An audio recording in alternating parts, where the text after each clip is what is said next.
Now, ladies and gentlemen, there's one topic I've been itching to jump into all week. It's that little thing, and it's called the US election. And while the results of the presidential election are still up for grabs, there is one indisputable conclusion that's come as a result of the proceedings of the last couple of months. And that is, you can no longer rely on what you're told by the mainstream media.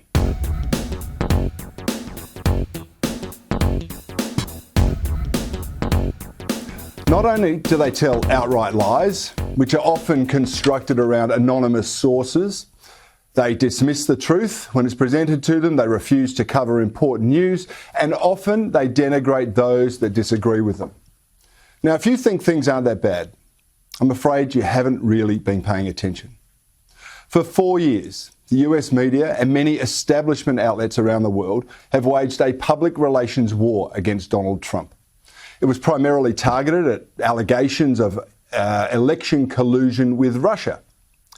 Now, they all knew, these media outlets all knew what the US intelligence services also knew, and that is that these allegations were entirely manufactured and fabricated by Hillary Clinton as a distraction from her illegal email activities while she was Secretary of State. But that knowledge didn't stop her repeating the bogus claims. Take a listen.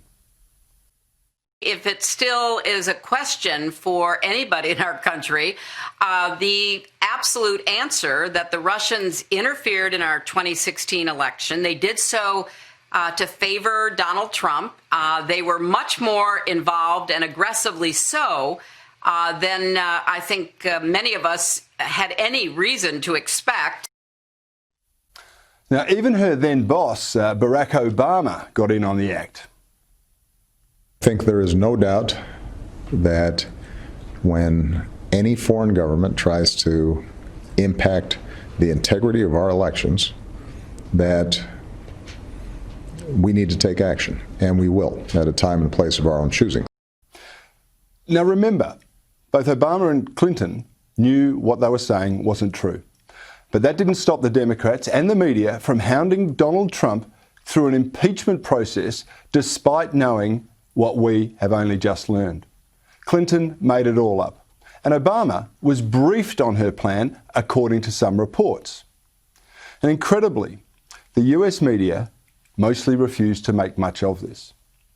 But so too have they turned a blind eye to the Hunter Biden laptop scandal that allegedly linked his father to a massive cash for access scheme involving some of America's enemies. They ignored it, and then they claimed it was part of some sort of Russian disinformation bid. Does that sound familiar? And they didn't make much of Joe Biden's video confession that he threatened to withhold $1 billion of aid to the Ukraine unless they sacked the prosecutor that was investigating a firm for corruption on which his own son sat on the board. I said, we're not going to give you the $1 billion. They said, you have no authority. You're not the president. The president said. I said, call him. I said, I'm telling you, you're not getting the $1 billion. I said, you're not getting the $1 billion. I'm going to be leaving here. And I think it was, 6 hours? I said, I'm leaving in 6 hours. If the prosecutor's not fired, you're not getting the money. Well, son of a got fired. They're cover-ups for Biden Sr. and Jr., quite frankly, and their bogus claims against Donald Trump were all about influencing last week's election result. Now, I don't mind saying it didn't work. The Trumpsters came out in force. But unfortunately, so too did the Democratic dead and their dodgy ballot harvesters. They resurrected, they brought, they bullied, they bribed thousands upon thousands of votes. And the media, of course, deny that this is correct, despite the video and the audio recordings of their operatives actually boasting about it. There are clear breaches of electoral law. We know there are questions about the vote chain of custody. We know that scrutineers have been prohibited from doing their job, that identification requirements for voters haven't been met.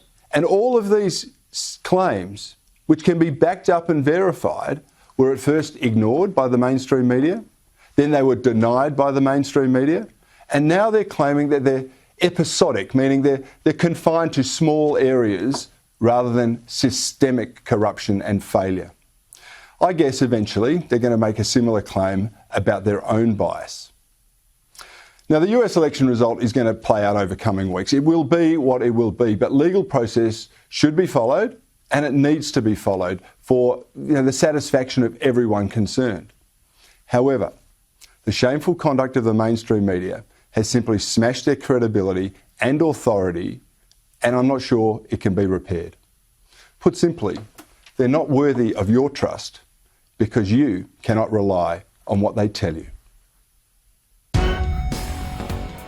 This is a bloke, Joe Biden, who could be the next president of the United States and leader of the free world. He is in cognitive decline and barely literate. Here is Tucker Carlson again today. Barack and I think it's a right for people to have bad health care. Got that? It's a right for people to have bad care.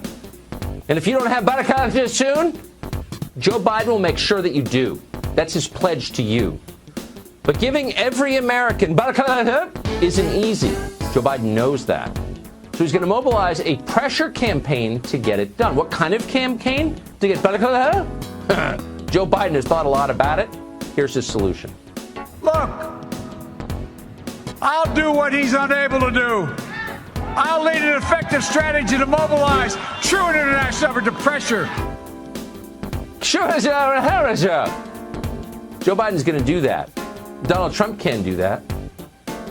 Donald Trump can't even pronounce, but Joe Biden can. Listen again. I'll lead an effective strategy to mobilize true international effort to pressure. Yeah, he'll lead an effective strategy to do that, whatever it is.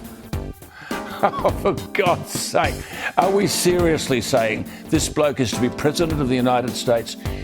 If he had any modesty about him, he should never have accepted the nomination. It is a profound embarrassment.